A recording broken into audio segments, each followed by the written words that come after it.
Hi, my name is Charlotte, and I'm going to be talking a little bit about my experience with having dyslexia and hopefully just offering some encouragement to whoever's watching this video.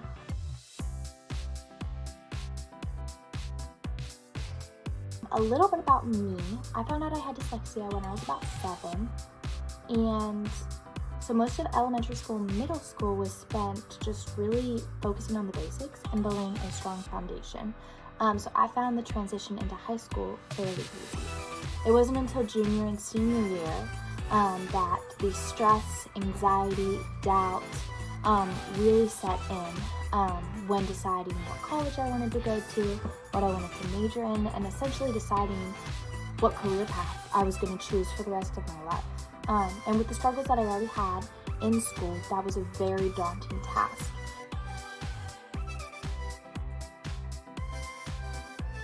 If you struggle in school and you're not sure what your life is going to look like after high school, I just want to offer encouragement to you as a now sophomore in college, going into nursing.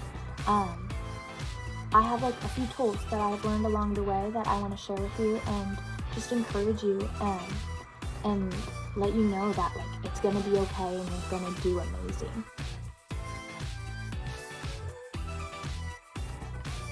A few things I have learned. First is first day of classes, whether it's high school, senior year, or it's freshman year of college. One thing I always make sure to do is I go up to my professors, I introduce myself, I let them know my strengths, I let them know my weaknesses, and every semester I've let every professor know that I have dyslexia and that I really struggle with comprehension.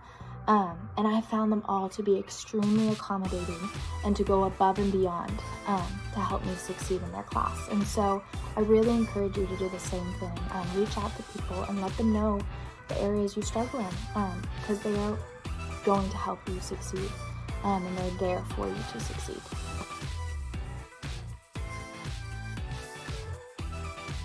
Another thing that I would really encourage you to take advantage of is accommodations.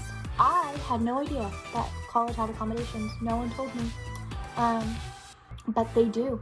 Every university has accommodations, whether that is getting extra time on exams, taking exams in a private room, having someone read the questions to you while taking an exam. I found that to be the most helpful. There are so many different options for you, and it kind of just levels the playing field a little bit. So take advantage of those. Those are there as a tool for you to do well in your classes, and so use them to your advantage. I was always a little embarrassed about using accommodations at first, but don't be. It doesn't mean that you're not smart. It doesn't mean you're not capable. It just levels the playing field and just really helps you to do well. And so use those to your advantage.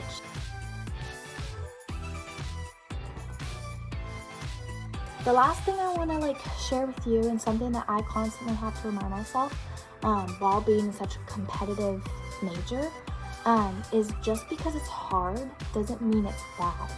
Just because you have to put in more work than the average student maybe, it doesn't mean you don't deserve to be there. It doesn't mean you're not smart. It doesn't mean you're not capable or able to do well.